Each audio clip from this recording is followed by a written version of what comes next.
Robbim, bandalaring ichida mahzun bo'ldim. Yana chorasiz qoldim. Faqat sen mening najotkorimsan. Mening qalbimdan bu fitnalik bo'lgan dunyoyingni olgan. Menga ham solihlaringni lazzatidek huzurni ato etgan.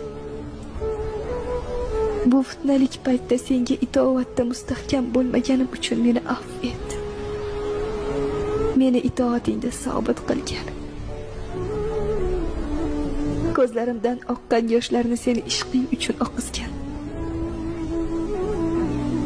Ey Robbim, bugun siqilib sinovlarda mustahkam turolmaganim uchun, dunyoyingdagi imtihonlaring uchun ko'z yoshlarim to'kildi.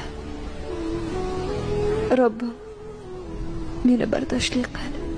Meni mahzun qilguvchi so'zlarni yu holatlarni mendan